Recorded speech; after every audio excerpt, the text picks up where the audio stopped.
Bonsoir à toutes, bonsoir à tous et bienvenue sur Radio Fringale. J'espère que vous allez bien. Ça y est, il est là, il approche. Ça sent bon cette fin de semaine, le départ du Tour de France. Et nous sommes également au troisième temps, à la troisième partie, à la troisième place de nos previews. Vous le savez, toujours ce petit triptyque pour annoncer le Tour. Et aujourd'hui, on va parler des coureurs qui vont briller. Mais avant tout commencement, je vais donner la parole et vous présenter notamment, pour qu'ils se présentent eux-mêmes, plutôt mes compères qui m'accompagneront ce soir sur cette preview. Cette preview que l'on fait dans le show, c'est la clavicule, pire que celle de Tyler Hamilton dans son temps, une bonne grosse clavicule cette semaine. Alors si vous entendez des ventilos qui tournent ou des bruits annexes, c'est parce que les fenêtres sont potentiellement ouvertes et qu'on essaye d'avoir un peu d'air pendant cet enregistrement. Pour m'accompagner ce soir, c'est notre leader, celui qui a brillé tout au long de l'année. C'est Titien. Salut Titien, comment vas-tu ? Salut Théo, salut à tous, ça va très très bien. Écoute leader, je t'avoue que j'étais en vacances en Bretagne la semaine dernière, il faisait frais, c'était bien. Là je suis rentré chez moi à Lyon. Je peux te dire que là je suis en souffrance. Il y a 2 jours je suis sorti faire une sortie vélo, dans une montée d'1 kilomètre, j'ai mis pied à terre tellement j'avais chaud. Donc là leader en souffrance. Voilà, comme tu l'as dit, les fenêtres sont ouvertes, j'ai chaud. Je suis très motivé ce soir. Envie de mourir sur 10 Titien là actuellement ? Non, mais après, on va parler vélo, donc ça fait oublier la souffrance.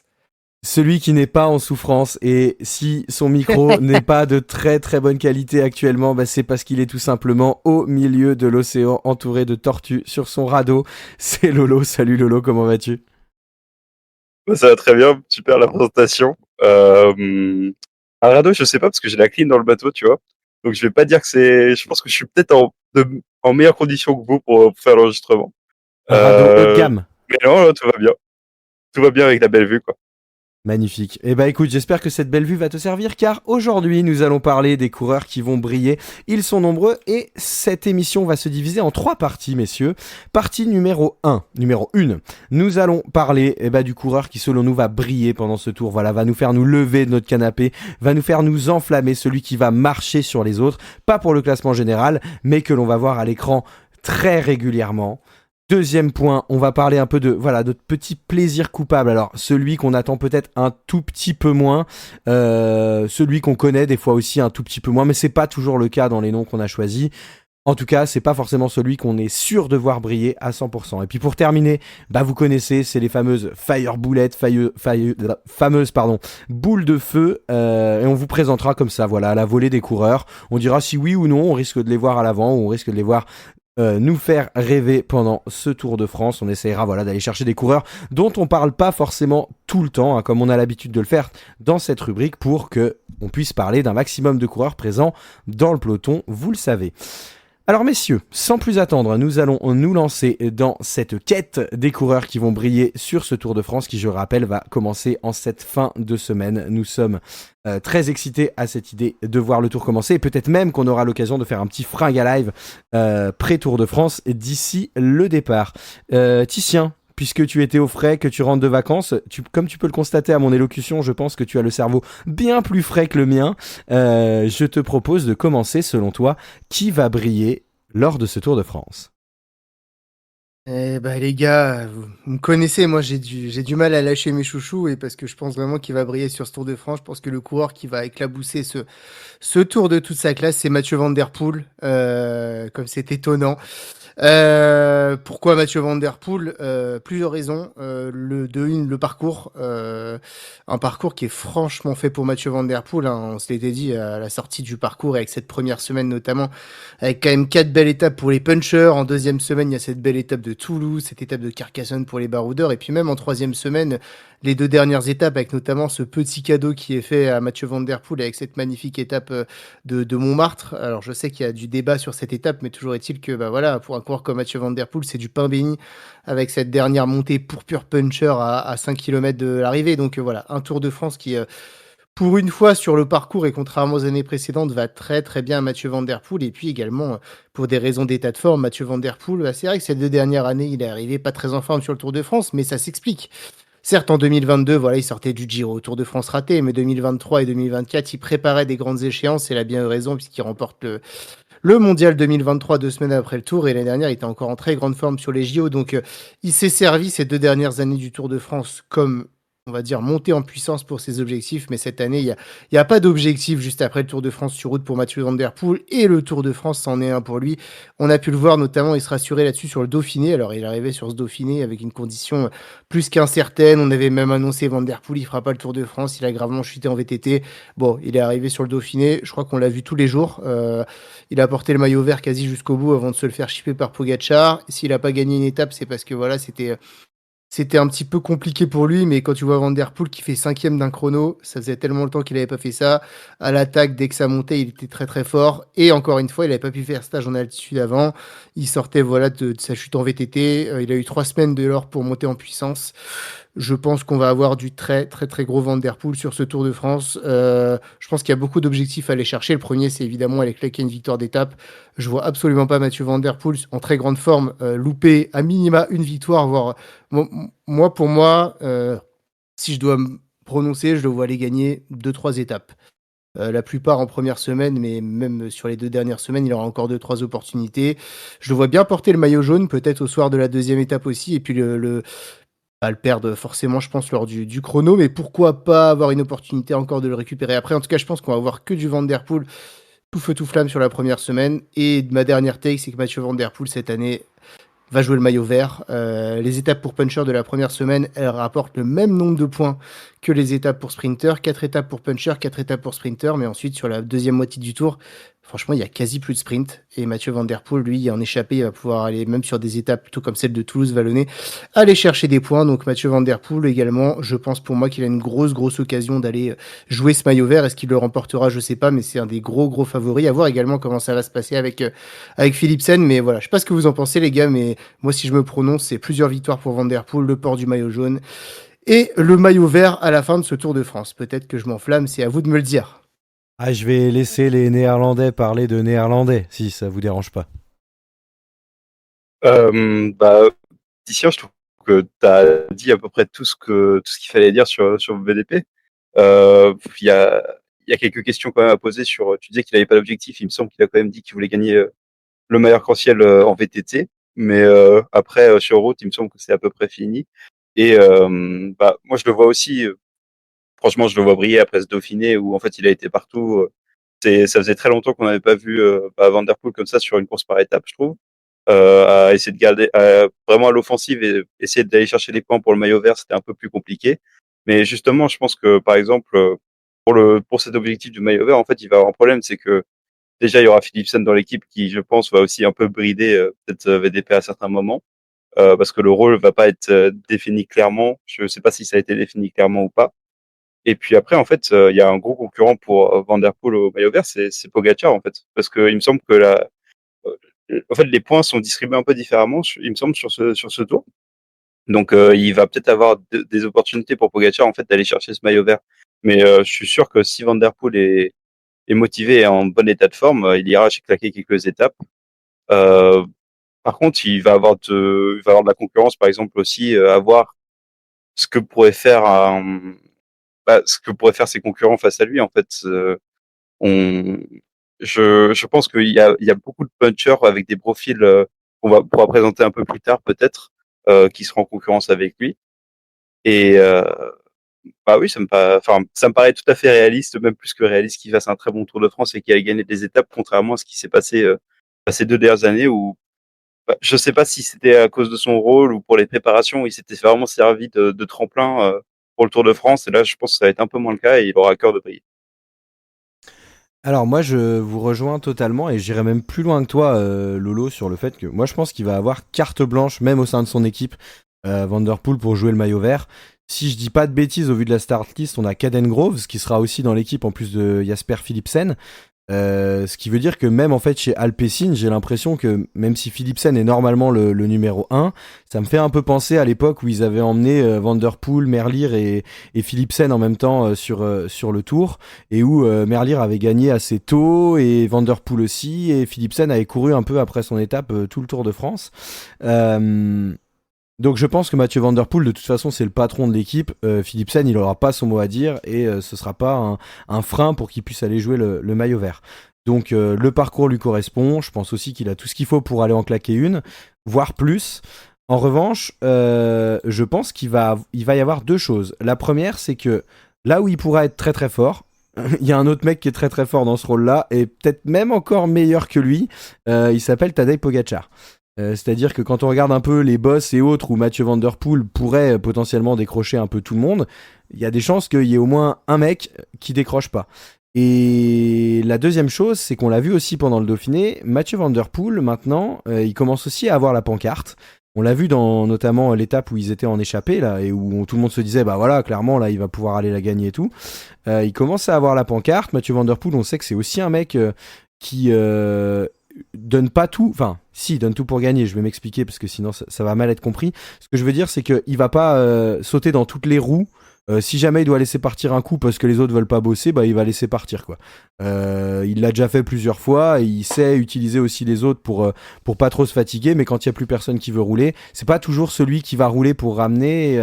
Et du coup, je pense que ça pourrait lui porter préjudice parce qu'en effet, sur cette première semaine, et on va en parler notamment d'autres, il y a pas mal de très bons punchers qui pourraient au moins à minima, sans dire qu'ils seront totalement dans la roue de Van Der Poel et Pogačar quand ils décident de tout secouer, être pas trop loin derrière, passer à 10 secondes, et si les deux devant coopèrent pas pour x ou y raison, bon, ce qui pourrait être étonnant aussi, hein, on pourrait se dire que si les deux passaient, il pourrait y avoir une entente, genre on roule fort tous les deux pour toi pour gagner l'étape Mathieu et moi pour distancer potentiellement quelqu'un au général qui s'appellerait Jonas et qui aurait pas réussi à passer cette petite bosse avec moi. Mais malgré tout, et on l'a déjà vu, il arrive qu'il y ait des très bons punchers. Je pense au Giro l'an dernier où on pense que Pogačar, c'est la première étape, je crois, ouais, qui est pour lui à 100%. Et finalement, bah voilà, il y a des gens qui s'accrochent dans sa roue, puis il finit par pas remporter l'étape. Je pense qu'il y a des mecs qui vont être capables de passer pas très loin derrière. Il y en a quand même pas mal de très bons punchers qui arrivent en forme et qui s'alignent en forme sur ce tour. Alors oui, on peut se dire que Van Der Poel, avec Pogačar, fait partie des 2, 3, 4 meilleurs punchers du monde, ou même des 2 à la limite. Mais il sera moins en mode pas surveillé, on lui laisse sa chance qu'il l'a été à une époque, et notamment lorsqu'il avait fait un très beau début de tour en levant les bras à mur de Bretagne, là aussi où il était le plus fort et où voilà, il avait mis tout le monde d'accord. Mais ce que je veux dire, c'est que ce sera pas aussi simple que ça cette année. Il sera pas complètement libre de la part de ses adversaires, pourrait y avoir du marquage et la concurrence sera rude. Je veux bien te laisser le dernier mot, Titien, après ça. Effectivement, alors la concurrence sera rude.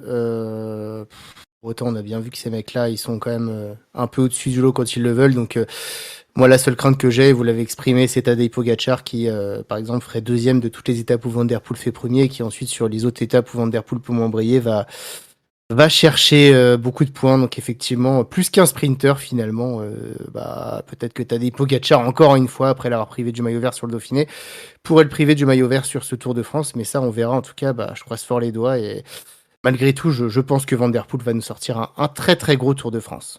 Après, pour ma part, Titien, si franchement VDP il finit le tour sans maillot vert mais avec 3 victoires d'étape, il l'aura largement réussi et il aura brillé de ouf. Hein.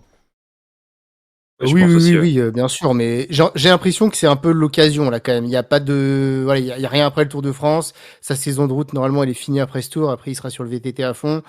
Bref, il faut.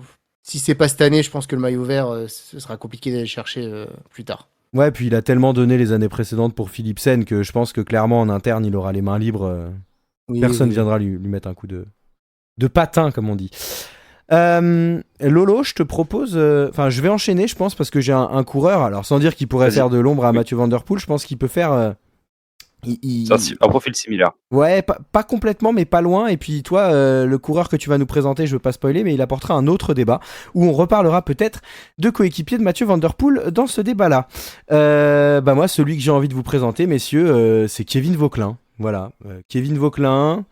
Il fait une super saison. On l'a vu pas loin de réaliser un gros coup sur le Tour de Suisse. Malheureusement, Joao Almeida, le pourfendeur de Français en course par étape d'une semaine sur un chrono ultime, a encore frappé. Il est en forme. Il fait un super début de saison, Kevin Vauquelin. On l'a vu très fort sur l'étoile de Bessèges, qu'il remporte. On l'a vu bon sur la classique du Var, pas trop mal sur l'Estrade Bianche, pas trop mal sur Tirreno, même si ça commençait à être un peu difficile. Et puis voilà, il a fait deuxième de la Flèche Wallonne en montrant que quand ça monte, que c'est pentu, que c'est très raide, il est quand même capable d'être deuxième derrière le monstre, l'extraterrestre Tadej Pogačar. il est en forme, il a clairement coché plusieurs choses, on l'a encore vu très bon sur le championnat de France de chrono et de route ce week-end. On sait que Kevin Vauquelin, l'étape entre Bayeux et Vire, la 6e étape, il l'a clairement coché.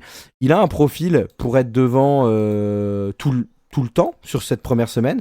Il a aussi un profil pour pas prendre un énorme éclat sur le chrono, parce qu'on sait que c'est quand même un très bon rouleur et que le chrono, il est peut-être presque un peu trop plat pour lui, et encore, je pense que c'est un chrono sur lequel il pourrait briller et pas perdre trop de temps.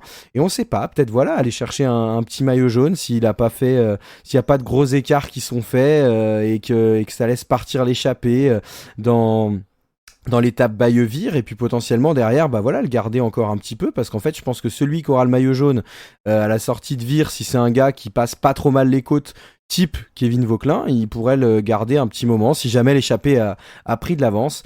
En tout cas, je pense qu'il fait partie des Français qu'on risque de voir le plus. Cette première semaine lui correspond à merveille, il est en super forme. J'ai envie de dire que tout est aligné pour qu'on ait un très très gros Kevin Vauquelin à l'avant sur cette première semaine de Tour de France. Je pense que Vas-y, Loïc. tu vas y aller, tiens. Non, vas-y. Je pense que oui, il est en super forme. Il se monte partout, mais moi, je le trouve super offensif et il compte pas ses efforts. Et tu le vois par exemple sur cette étape du Tour de Suisse où il attaque au dernier moment, où tu penses qu'il va se faire lâcher sur toute la montée. Et justement, en fait, c'est ça qui me fait peur, c'est que en fait, il est super offensif et pourtant il gagne pas tant que ça. En fait, sur cette saison, on l'a vu partout, mais il finit par pas forcément gagner. Donc peut-être que face à des très gros, il va pouvoir se cacher un peu derrière et essayer de faire être offensif justement sur cette première semaine. Mais j'ai du mal à le voir aller gagner face aux gros poissons, quoi. Mais peut-être un potentiel maillot jaune, c'est parfaitement possible. Et je pense que pour l'équipe Arkea, ça leur ferait beaucoup de bien, parce que il me semble que ça va être très compliqué pour trouver un sponsor l'année prochaine, quoi. Ouais, je suis partagé sur Vauquelin. Je pense qu'il va être très intéressant. Je pense que Vauquelin, il a une étape qui, à mon avis, où il peut aller chercher quelque chose, c'est celle qui arrive, celle du lendemain du chrono là, qui arrive à Vire, il me semble. Ouais, la 6e, celle que je disais. Ouais, c'est ça. Les étapes de Boulogne et de Rouen, il sera là. À mon avis, il peut largement faire top 10, voire top 5 de ces étapes. On l'a vu sur la Flèche Wallonne. Voilà, il a rien à envier au meilleur puncher du monde, mais ce sera pas le meilleur. Je le vois, ce sera pas le meilleur. Et sur le chrono, il va parfaitement limiter. Il va largement faire top 10 à mon avis. En plus, il sera chez lui, donc là, il sera surmotivé. Mais voilà, jusqu'à là, ce sera dur de gagner une étape ou de prendre le maillot. Par contre, sur cette étape, qui fait que monter et descendre sur les 60 dernières bornes, ce sera peut-être plus dur pour un peloton de s'organiser. Il y a peut-être une chance pour les audacieux d'aller chercher quelque chose. Voilà, c'est peut-être ça ou à Mur de Bretagne, où on sait que dans le faux plat du dernier kilomètre, comme quand Villermoz avait gagné en 2015, il peut y avoir un peu j'ai un peu de doute avec les leaders actuels, mais il peut y avoir un peu une temporisation des leaders et un mec peut sortir. Donc voilà. Mais Kevin Vauquelin, moi, j'y pense pas que pour cette première semaine, même si, à mon avis, il peut aller chercher gros et effectivement aller chercher une victoire d'étape. Mais je pense à Kevin Vauquelin sur l'étape notamment du Massif Central, là. Là, il peut clairement, encore une fois, avoir une chance à la fois d'aller gagner l'étape et puis, pourquoi pas, d'aller chercher un maillot jaune. Imaginons qu'il y a un favori qui est le maillot au départ de cette étape. Moi, je pense grosso modo quand même qu'une échappée de costaud a des chances de briller. Donc Kevin Vauquelin, je pense que sur les étapes de montagne, ça va être beaucoup plus dur que lui. On a vu quand même qu'il était limité en haute montagne. Je le vois pas aller briller sur ces étapes-là, mais les étapes un peu comme la première semaine, cette étape du Massif Central, et puis par exemple l'étape de Carcassonne également, qui est une belle étape pour baroudeur, puncher et grimpeur, etc. C'est des étapes où Vauquelin peut briller, donc pour moi il aurait tort en tout cas de se dire j'ai fait deuxième du Tour de Suisse, je joue classement général. Voilà, il a des belles opportunités sur ce Tour de France, et je serais franchement pas étonné que au prix d'une belle échappée ou d'un coup tactique, il aille gagner une belle victoire comme il l'a fait l'année dernière. Donc voilà. Mais Kevin, si tu nous écoutes, le classement général, pas obligé de le jouer, ça apporterait pas grand chose. T'as franchement des beaucoup à faire sur ce tour et c'est largement jouable. Il a annoncé jouer le classement général ? Non, Ouais. mais je me dis, tu J'espère sais, Ah non, Français, mais la ouais, pression, non, ouais, mais voilà, on sait jamais. Hein. Là, Il est pas je assez pense bon que grimpeur, je ouais, pense. c'est ça. Le Tour de Suisse l'a montré et tout. Tu vois encore, il aurait Oui. gagné le Tour de Suisse en battant Joao Almeida sur le Le Tour de dernier Suisse, chrono si. et tout. Il se serait peut-être dit, allez, vas-y, on sait jamais, allez, go jouer le top 10 général et tout. Là, non, il est trop limité. Les étapes de haute montagne sont trop dures. Et en plus, il a le profil parfait pour nous faire rêver parce que on sait pas, grosse échappée, il prend le maillot avec un peu d'avance et tout. Tu vois, il le garde quelques étapes. Alors, on va pas se dire qu'il va gagner le Tour, on n'en est pas là du tout. Bien au contraire, mais il pourrait avoir moyen de nous montrer des batailles épiques, un peu comme Vauclair dans son temps, à lutter pour gagner le maillot et à perdre 30 secondes, 1 minute, 2 minutes, 3 minutes tous les jours. Enfin, voilà, il y a tout ce qu'il faut pour. Bah, en fait, déjà, le Tour de Suisse cette année, il a un parcours assez spécial où il n'y avait pas tant de montées que ça et que c'était vraiment une montée sèche et où il n'y avait pas de désenchaînement de col comme ce qu'on peut voir plus habituellement. Mais moi, ce qui me fait peur, c'est que justement, si sur la première semaine, s'il n'arrive pas à aller chercher une étape, moi, je trouve que sur le Tour, c'est de plus en plus compliqué de gagner en échappée, quoi. C'est ça, les grosses équipes et les grosses écuries, elles, surtout avec des Pogacar, etc. En fait, ils vont chercher ces étapes vallonnées aussi, donc ça devient de plus en plus compliqué d'aller gagner des étapes, quoi. Ouais, après l'an dernier, il gagne une étape vallonnée de début de tour, tu vois, il montre qu'il sait faire. Alors lui aussi, il sera peut-être un peu plus observé cette année, mais en même temps, si t'es Pogacar ou Vingegaard, tu le vois partir en échappée le matin. C'est pas non plus ultra inquiet, donc je pense qu'il Non, est non, pile je poil pense encore pas. dans la bonne zone pour pas être ultra pisté et ultra regardé, comme ce qu'on pouvait dire sur Vanderpool tout à l'heure. Et malgré tout, faire partie des meilleurs des gars qui pourraient se retrouver en échappée sur ces étapes-là, quoi. Mmh, mmh. Oui, D'accord. parfaitement d'accord. Mm. Alors, est-ce qu'on va pas parler de Formule 1 maintenant, de mecs qui arrivent tout feu tout flamme et pour passer le premier le vélo au milieu d'un peloton sur une ligne d'arrivée? Tu veux dire les kamikazes du peloton? Ouais, C'est ça, peut-être, c'est ça ouais. dont tu veux parler? Peut-être bien, ouais. Bah, on va ouvrir le débat sur les sprinters, parce que moi j'ai pris Tim Merlier sur qui va briller sur ce Tour de France, parce que bah pour moi c'est le meilleur sprinter du monde en 2025 pour l'instant. Il y a personne qui est aussi fort que lui. Il y a peut-être des petits débats avec d'autres petits copains, mais en fait le problème c'est que bah, en fait c'est le plus régulier parmi tous les sprinters. Il gagne, il me semble, il a déjà 10 victoires depuis janvier. Il gagne tous ses duels face à ses concurrents, notamment Philipsen, Groenewegen et Milan. Justement, il gagne sur le Strade Price, il gagne contre Philipsen. Euh, je pense que sur les étapes, sur le maillot vert, je pense que ça va être très compliqué pour les sprinters cette année. Et je pense vraiment que, en fait, c'est la concurrence qui va jouer. Et par exemple, un Binyam, il n'a pas gagné cette année, il a été nulle part, donc je le vois pas trop être en forme cette année. Je pense que c'est un peu un débat sans être un débat. Je pense que ça va être vraiment très compliqué pour lui. Philipsen, il a été moins en forme, mais surtout il va être moins entouré bah, dans son équipe parce que justement, on va avoir un Mathieu Van Der Poel qui était son pilote, qui va avoir un rôle un peu plus libre, j'espère. Groenewegen, il était nulle part jusqu'au Tour de Slovénie, il me semble. Il arrivait à rien gagner. Il allait sur des petites courses pour essayer de gagner des courses pour se donner de la confiance. Il était un peu plus en forme, mais bon, c'était pas ça non plus. Un Milan, ça va être je pense que ça va être le gros duel, ça va être avec Milan, mais je le vois quand même plus fort parce que bah, Tim Merlier, c'est justement cette efficacité et bah, c'est cette régularité face aux autres, quoi. Donc, je pense que minimum, il va gagner 2 victoires d'étape et il y a plusieurs étapes qui sont pas mal pour lui, la troisième, la cinquième, etc. Et je pense que ça va être un peu compliqué sur la fin de tour avec les Champs-Élysées, mais je le vois vraiment les claquer des étapes et être le sprinter de ce Tour de France. Ouais. Et bah, je te suis complètement sur le fait que ce sera le sprinter de ce Tour de France. Pour moi, c'est le meilleur sprinter du monde. Je l'adore. Vraiment, c'est un coureur que c'est mon sprinter préféré, je pense, Tim Merlier. Et surtout, ce style, lui, il a, contrairement à Jonathan Milan ou Jasper Philipsen qui viennent avec des vrais armadas pour les emmener, lui, bah, c'est vraiment le sprinter qui, alors il a toujours son copain, là, Bert Van Lerberge, qui le dépose dans le dernier kilomètre, mais ensuite il se débrouille souvent tout seul. Et puis Tim Merlier, c'est magnifique. Souvent, c'est sprinter qui part de loin, tu sais, de la 10e place et qui accélère à 300 mètres et il prend tellement de puissance qu'il est inremontable. Moi, j'adore. Il fait toujours des magnifiques sprints. Et il a encore prouvé là sur le Tour de Belgique en allant claquer 2 étapes que, bah voilà, si tout se passe bien et qu'il lance son sprint comme il faut, qu'il est pas gêné, qu'il est dans les bonnes positions, franchement, il est injouable. La seule réserve que j'ai par rapport à Milan et Philipsen, c'est que lui, effectivement, voilà, il n'aura pas la puissance des trains, donc parfois, ça peut lui arriver de se faire avoir sur le placement. Après, franchement, pour moi, Tim Merlier a de grandes chances d'être le premier maillot jaune du Tour de France. Pour autant, c'est un mec sur qui je compterais pas du tout pour le maillot vert, étant donné que d'une, je suis même pas sûr qu'il le joue, et puis c'est clairement un sprinter, par contre, qui passe pas un pont.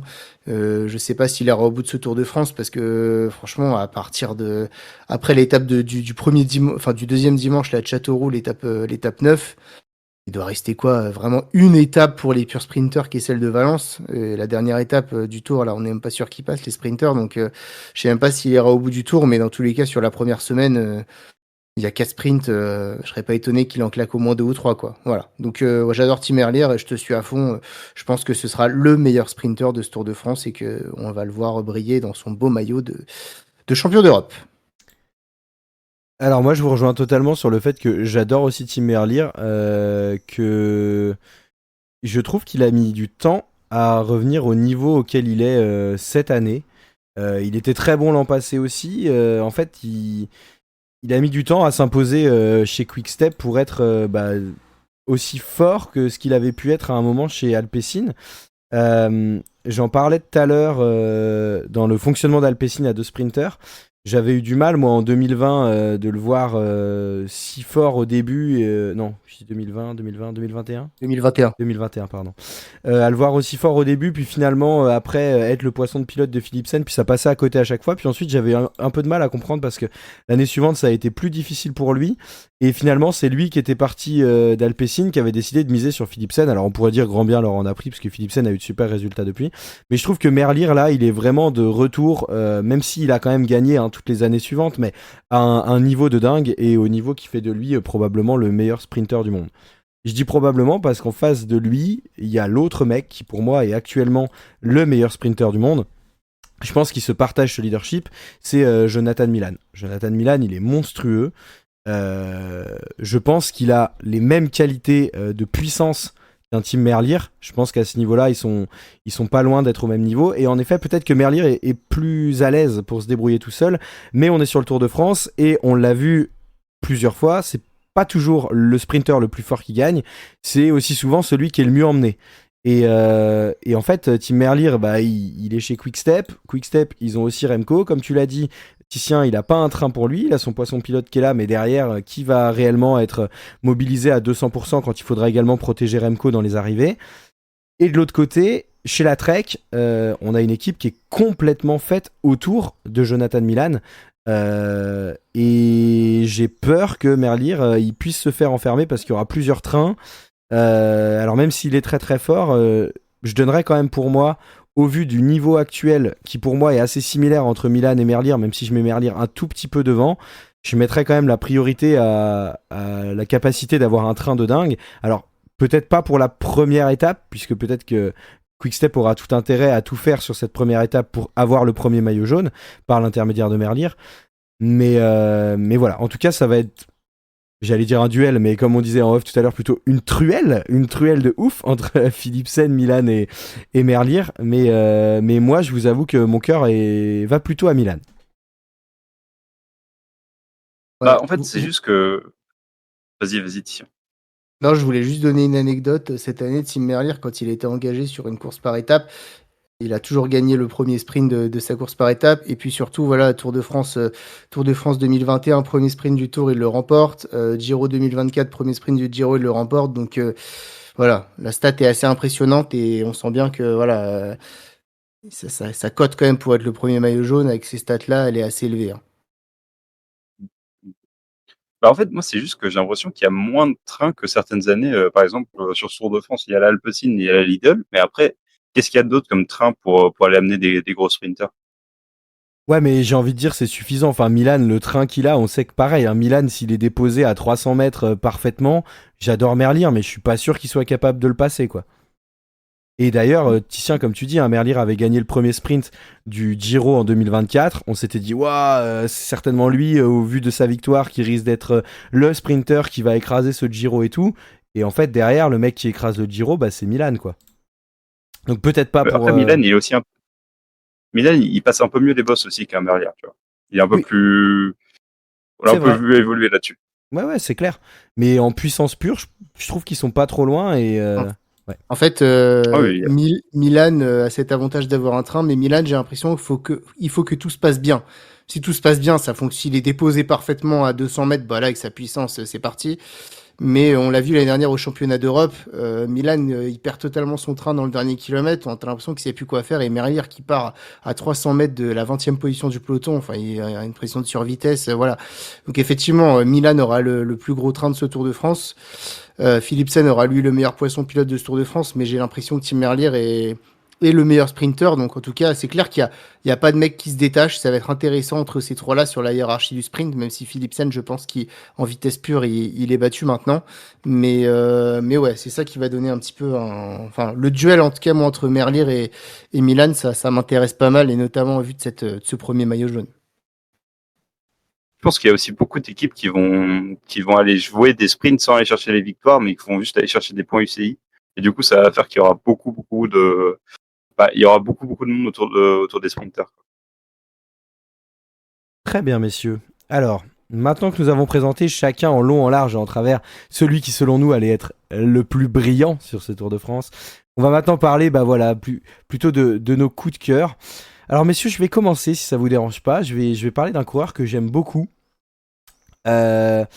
que j'ai vu partir dans une équipe que j'aimais beaucoup à une époque, puis après, pour X ou Y raison, je me suis mis à aimer un petit peu de moins en moins, peut-être sa réputation un peu sulfureuse, tout ça, tout ça. Je vais parler de Clément Champoussin. Clément Champoussin qui est vraiment un coureur que j'adore. Voilà, j'ai toujours en tête sa victoire sur la Vuelta en 2021 que j'avais trouvé exceptionnelle. Enfin, voilà, c'est un super coureur et en plus, il a émergé. On a commencé à le connaître au plus haut niveau, un peu à l'époque où on a débuté Radio Fringale. Donc voilà, tout ça s'emboîtant, pardon, c'est un coureur que j'aime beaucoup, qui était plein de promesses au début des années 2020 et on a vu un petit peu moins bon au fur et à mesure de ces années, peut-être confirmant moins le statut qu'il avait, peut-être en difficulté chez AG2R. Et là, il est parti cette année, voilà. Donc, il était parti chez Arkea l'an passé d'abord et sans forcément trop de réussite. Et là, cette année, voilà, et on a l'impression que tout est en train de s'aligner chez Astana. Il a fait un début de saison excellent, j'allais dire presque exceptionnel. Je vais pas m'enflammer non plus, mais très bon début de saison. On le revoyait à un super niveau. Il s'est peut-être un peu brûlé les ailes sur le début de saison. On l'a moins vu courir à partir du mois d'avril. Mais je pense qu'il a aussi pu se reposer et ce qu'il refait depuis le mois de juin, c'est très intéressant. On l'a vu, alors je veux pas écorcher le nom, mais 5e du Grand Prix, je dirais Gipigen ou Gipigen en Suisse. Puis derrière, il a fait un Tour de Suisse qui est assez intéressant, où il est monté en puissance petit à petit. Et je pense qu'il va arriver sur le Tour de France avec de bonnes jambes, avec l'envie d'en découdre et de montrer le maillot. On sait qu'il y a aussi des points UCI importants à aller chercher pour Astana, c'est aussi pour ça qu'ils l'ont fait courir au début d'année un peu tout feu tout flamme. Et voilà, je pense que Clément Champoussin, il y a un parcours très intéressant pour lui. Tu parlais tout à l'heure, Titien, de l'étape qui pourrait correspondre à l'ami Kevin Vauquelin, alors pas celle de Normandie, mais celle dans le Massif Central, l'étape 10. Je pense que c'est également une étape qui pourrait très bien convenir à un Clément Champoussin qui part dans l'échappée. Voilà, je pense que c'est un coureur qu'on va voir sur ce tour, qui est intéressant, qui lâche jamais rien, qui est très offensif, qu'on voit régulièrement dans les échappées. Personnellement, je le mettrais dans ma compo Cycling Fantasy. Il coûte 400 points, je crois, donc je pense que ça peut être un très bon rapport qualité-point. Et voilà. Je sais pas ce que vous en pensez, si vous voulez en dire un mot rapidement, messieurs, mais coureur que j'aime beaucoup et que j'espère voir à l'avant et briller lors de ce Tour de France. Ah, je suis d'accord avec toi. Rien de plus à dire. Ne joue pas non plus le général, Clément. Va chercher des étapes, va essayer de briller sur le terrain qui peuvent te convenir, et notamment, t'as raison, cette étape du Massif Central, ce sera également un très gros outsider. Espérons juste parce qu'il a beaucoup couru, il fait un début de saison incroyable par rapport au niveau qu'il avait 2 dernières années. J'espère juste qu'il a su garder son niveau de forme, mais franchement, s'il a un niveau de forme de début d'année, les étapes de puncher là, enfin voilà, je pense aussi à l'étape de Carcassonne avec un peu une étape pour les baroudeurs puncher là, franchement c'est des étapes où il peut briller, donc ouais, il y a des bonnes chances. Et puis de toute façon si la dynamique Astana qui s'est poursuivie pendant le Giro continue maintenant sur le Tour de France, ce sera vraiment la tête de file, à mon avis, de l'équipe. Donc, effectivement, je suis d'accord avec toi. Je pense qu'il peut enchaîner un nombre de top 10 sur les étapes assez impressionnant. Et pourquoi pas, cerise sur le gâteau, tenter d'aller chercher une étape. Ouais, bah moi aussi je suis plutôt d'accord, même si j'ai vraiment du mal avec l'équipe Astana et je trouve que leur performance cette année, je sais pas ce qui se passe. Mais Champoussin en échappé, il est super fort. On l'a vu sur le début de l'année. Il peut vraiment aller claquer des belles étapes de montagne. Donc, si on laisse partir les échappées, il a parfaitement ses chances. Ouais. Très bien, je vous laisse la main. Ah, vas-y Loïc, je clôturerai. Alors moi, je vais vous présenter un jeune coureur de la Lidl Trek, Thibaut Nice, Thibaut Nice, je crois qu'on prononce plutôt. Il fait une saison qui était, à mon avis, qui est un peu moins bonne que l'année dernière. L'année dernière, on l'avait vu vraiment gagner sur partout des courses World Tour et on l'avait vu briller sur le Tour de Pologne, il me semble. Il avait vraiment été fort. Cette année, il gagne sa première course, sa première participation, mais en fait, il a commencé sa saison de route aussi très tard, donc il n'a pas tant couru que ça cette année parce qu'il a fait beaucoup de cyclocross. Et puis en fait, je trouve que le parcours pour ce genre de profil, tu vois, c'est vraiment, c'est vraiment c'est parfait quoi. Euh, il peut vraiment aller chercher des étapes, tu sais, où il part dans les derniers kilomètres avec un profil vraiment puncher et il commence à vraiment s'affirmer en fait parmi la noblesse des punchers.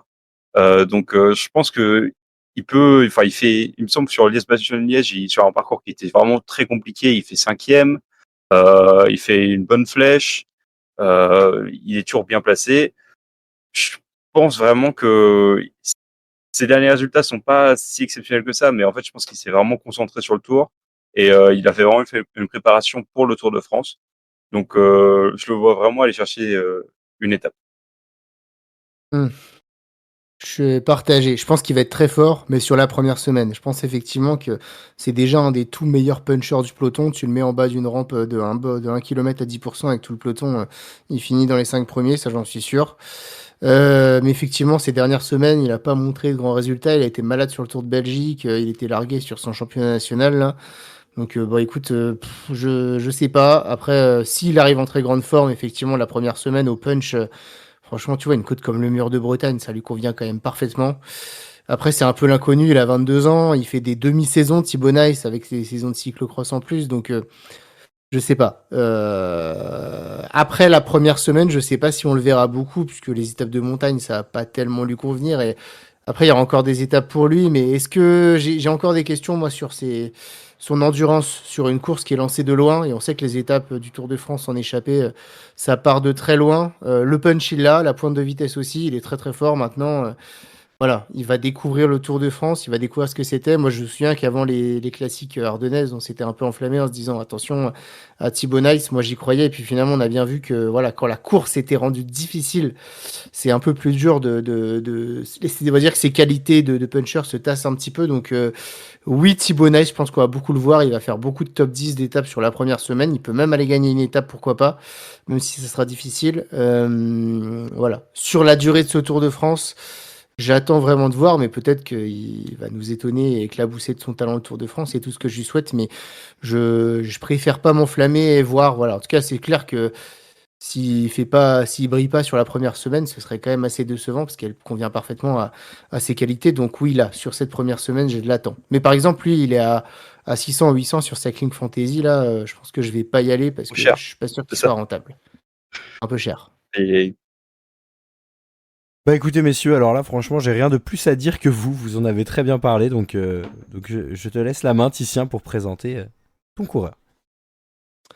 Moi, je vais parler de quelqu'un dont vous avez prononcé le nom dans la preview des favoris, mais très rapidement, c'est Lenny Martinez. Lenny Martinez qui est peut-être actuellement, sûrement même, je pense, notre meilleur grimpeur français, qui sort quand même une saison assez monstrueuse pour un coureur. Il faut rappeler qu'il a 21 ans. 21 ans, il tape 3 victoires World Tour, 3 victoires sur 3 courses par étape World Tour différentes.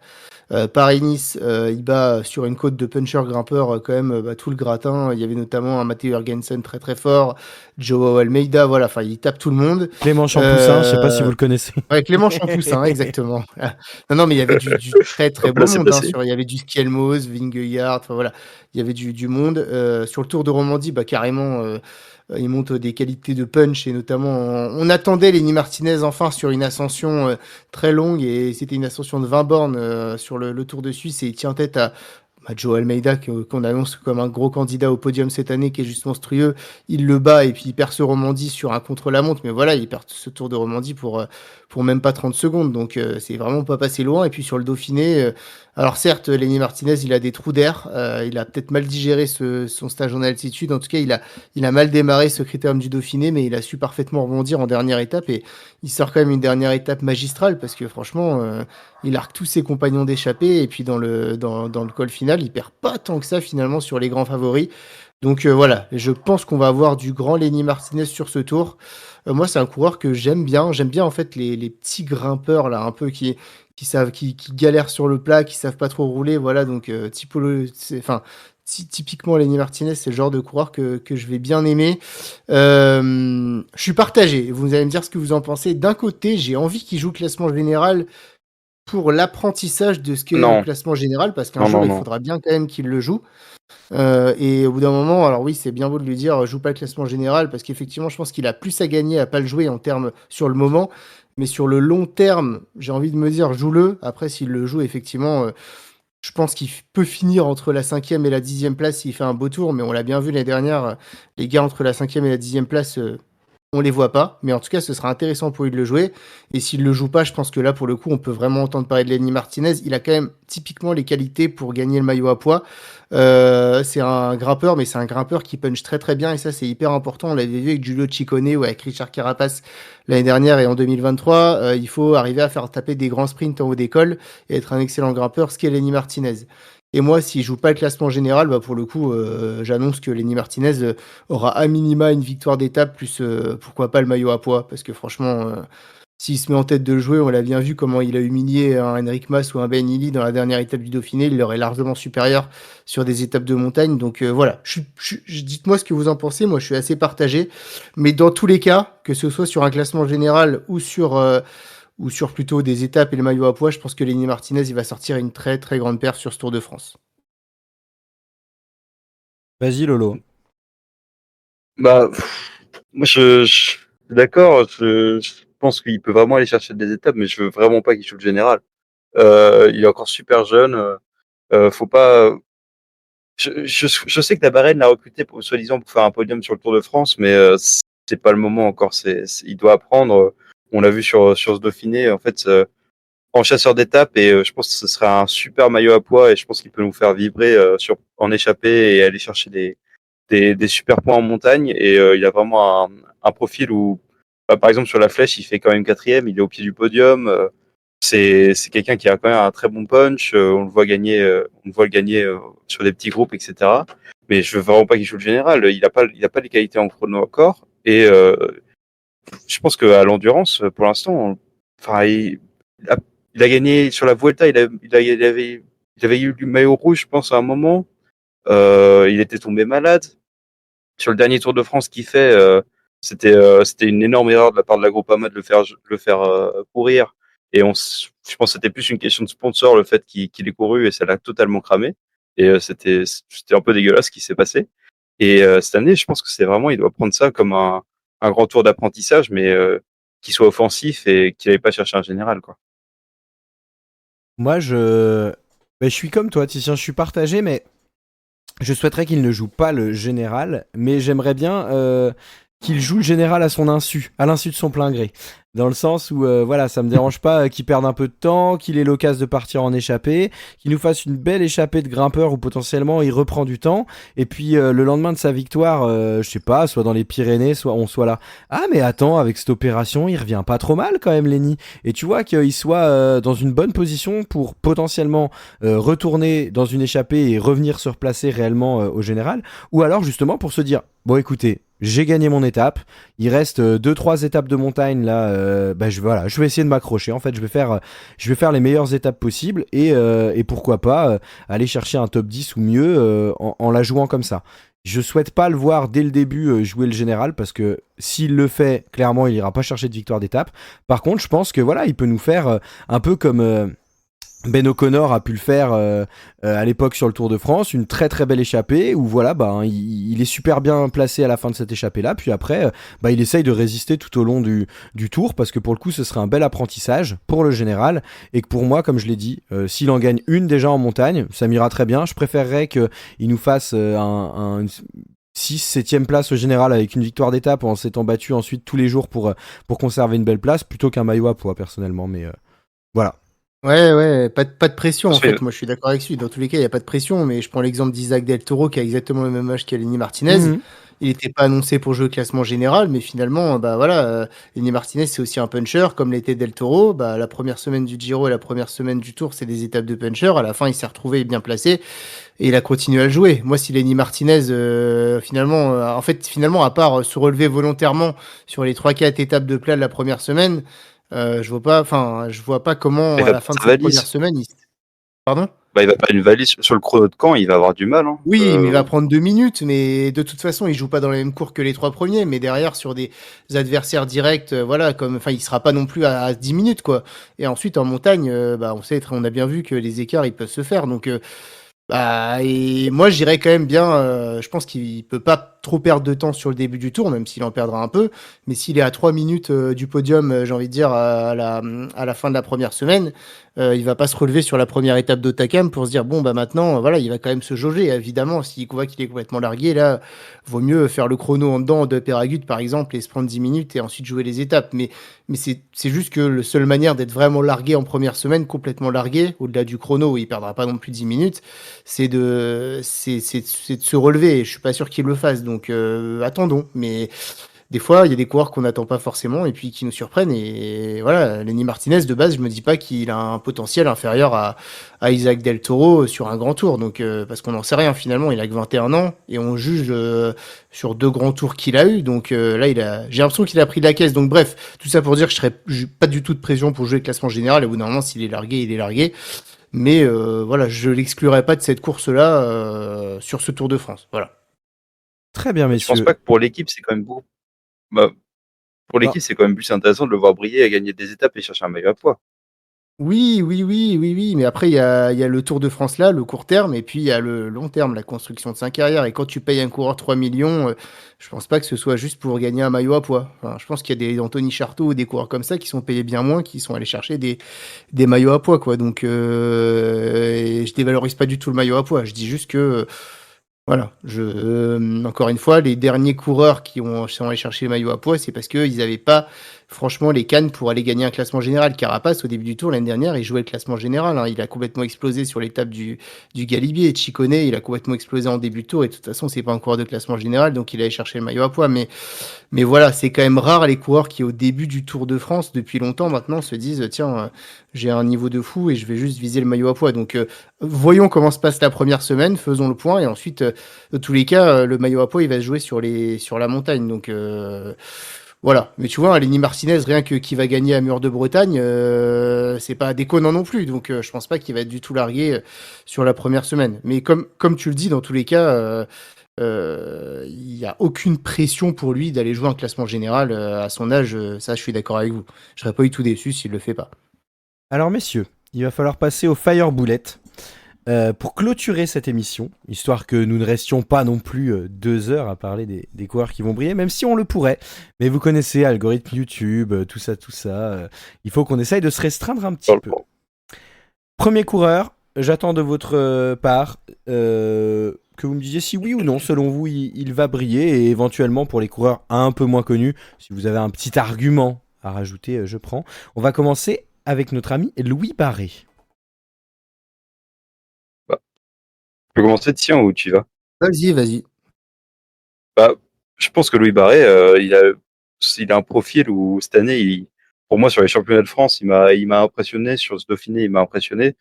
Euh, il, enfin, sur le championnat de France, j'ai l'impression qu'il avait tellement d'énergie, il était tellement fort, il était tout seul, il a rebouché des trous qui étaient gigantesques. avec une chaleur de plomb. Moi, il m'a vraiment impressionné. Je pense que pour la Avanti, ça va être très intéressant d'avoir un coureur comme ça qui pourra les faire briller parce que je pense qu'avec Bignam, ça va être beaucoup plus compliqué. Donc, moi, c'est un grand oui. Non, je pense que le tour c'est trop grand pour lui Barré, il faut qu'il découvre tout ça. Il va pouvoir faire des placettes en première semaine, mais je pense pas qu'il de là à briller, je ne pense pas. Lennart van det Velt. Vas-y, tiens, si tu veux. Euh, On va le voir beaucoup essayer. Il va être souvent en échappée en étape de montagne, mais je pense qu'il y a peu d'échappées en montagne qui vont réussir, donc on va le voir, mais il n'aura pas de succès majeur sur ce Tour de France. Moi, je le vois beaucoup moins en forme que l'année dernière, donc j'ai du mal à le voir. Tobias Allan Johannessen. Hum, C'est dur, hein. Il a été fort, hein. Je trouve que Ouais. sur le Dauphiné, il a été vraiment fort à chercher une 5e place comme ça. Après, il est toujours bien placé, mais entre une semaine et un grand tour, plus compliqué, hein. Moi, je Et vais dire, je, moi, je vais dire non parce que il va s'entêter, vu ses résultats sur le Dauphiné, à jouer le classement général. Il va faire une sorte de Buitrago, Derek Jeet, Chicone de l'année dernière et finir en fond de top 10. Et du coup, on le verra pas trop. Et pour moi, du coup, il brillera pas, entre guillemets. Oscar Onley.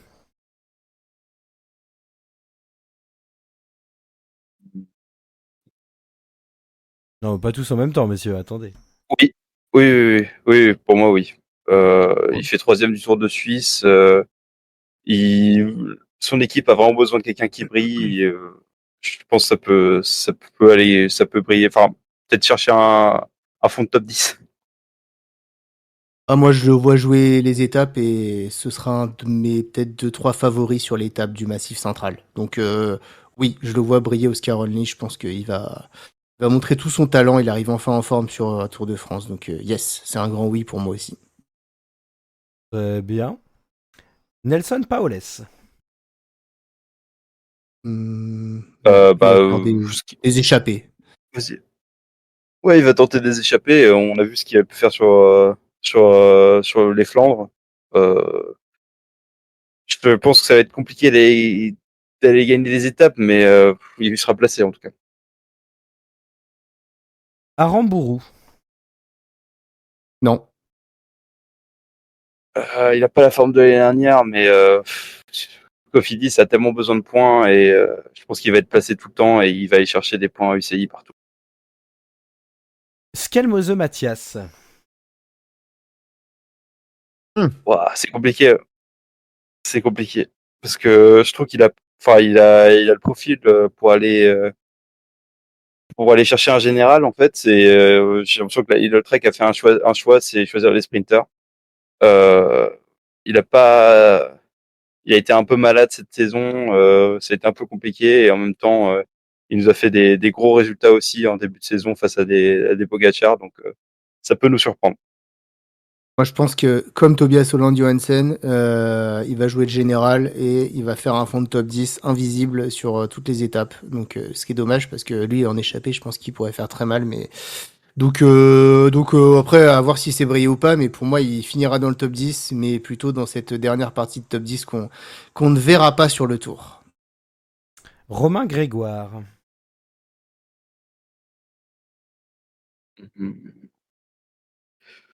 Première semaine qui peut être intéressante pour lui. Il fait un très bon championnat de France.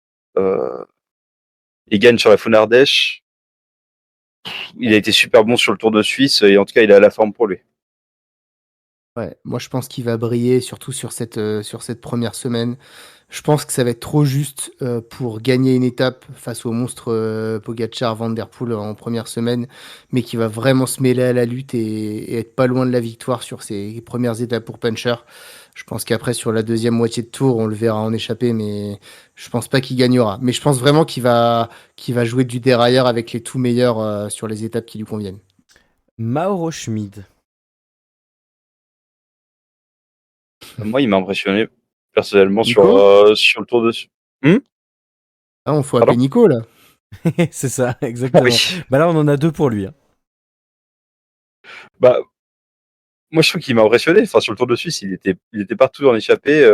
Il a gagné son championnat national contre la montre aussi.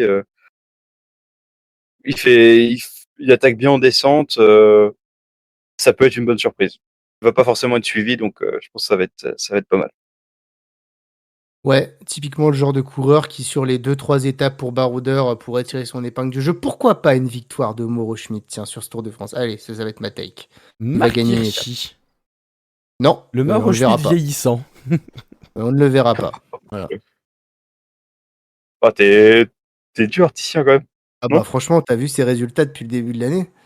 Franchement, il y a rien, hein. Oui, Il y mais a, il y a, tu il y penses a pas rien. qu'il va faire une petite renaissance par rapport à ce qu'il avait fait? Si, il la fera en fin de saison, là, sur la période septembre-octobre, qui est sa période, mais je pense que non, sur ce Tour de France, en fait, c'est pareil, lui, c'est les étapes de puncher qui lui conviennent, et il y a trop en haut du panier pour lui. Ça arrive trop tôt peut-être dans le Tour, non, j'y crois pas. J'espère me tromper, hein, évidemment, mais j'y crois absolument pas. Bah, à la fin de saison dernière, il était imbattable. Il a gagné combien de courses là de suite? Là, Ah ouais, c'était du ouais, grand non, mais n'importe quoi. je te dis, sa période, c'est septembre-octobre. Là, il est très très fort, mais j'ai jamais vu briller depuis son Tour de France, qui était d'ailleurs le Tour de France où il a brillé en septembre, en 2020, avec le Covid. Sinon, franchement, non, non. Et puis, franchement, la saison, elle est quand même très compliquée pour Marc Hirschi, hein. Les mauvaises langues diront qu'il attendait à la fin il cherchait un contrat en septembre dernier. C'est pour ça qu'il était si fort. Non, mais voilà. En tout Ah, cas, non, décevant. Michael Storer.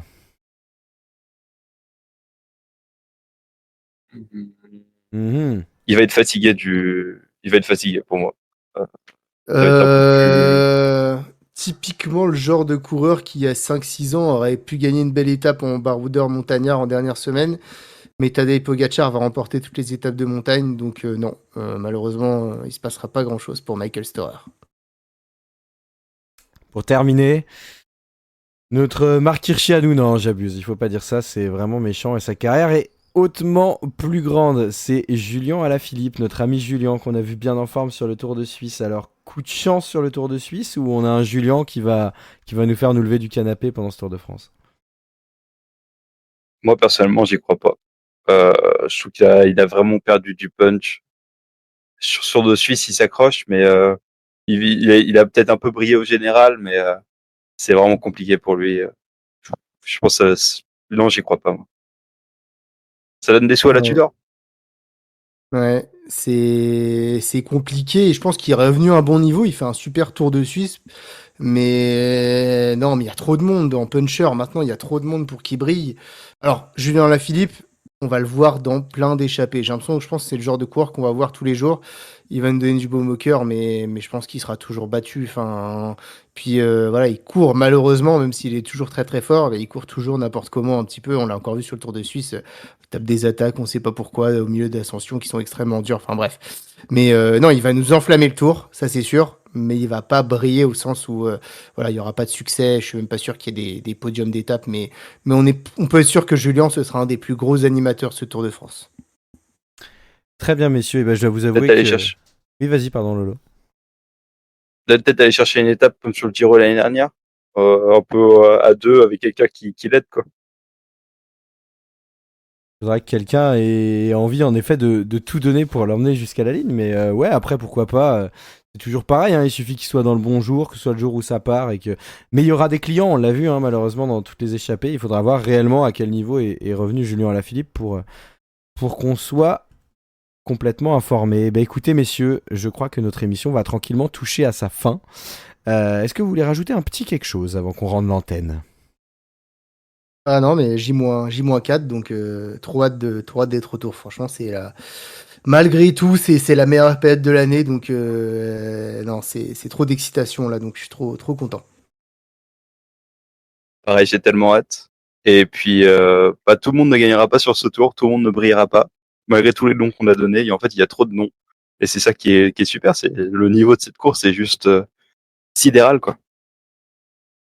Très bien. Eh ben écoutez, merci à toutes et tous de nous avoir suivis. N'hésitez pas à nous mettre en commentaire selon vous qui va briller pendant ce Tour de France. Vous pouvez également partager cette vidéo ou mettre un petit like si vous avez apprécié. Puis pareil, si vous nous découvrez et que vous n'êtes pas encore abonné, surtout n'hésitez pas. On sait qu'à cette période, il y a beaucoup de monde qui nous découvre puisque le vélo est mis en avant et que nos vidéos sont énormément regardées et les gens s'abonnent pas forcément derrière. Voilà, vous savez que ça nous soutient. Finalement, c'est ce qui nous soutient le plus en plus de vos vues sur YouTube. Donc n'hésitez pas à le faire. En tout cas, voilà, comme l'ont dit mes compères, et nous aussi on attend avec impatience ce début du Tour de France qui va arriver très bientôt, qu'on va suivre en direct via des Fringues à live assez réguliers pour pouvoir vivre ces 3 semaines ensemble. On espère voir du beau spectacle. C'était la dernière preview qui clôture la préparation du Tour de France. Vous pouvez aller voir si vous les avez pas encore vus notre preview sur les favoris et puis sur l'étape sur laquelle tout va se jouer. En attendant, merci de nous avoir suivis ce soir. N'oubliez pas de vous alimenter et surtout de vous abreuver dans cette période de clavicule. On vous souhaite à toutes et tous une bonne soirée, une bonne chaude soirée de début juillet. Merci à toutes et tous. À très bientôt sur les routes du Tour. Ciao, ciao. Ciao les copains. À bientôt, bisous.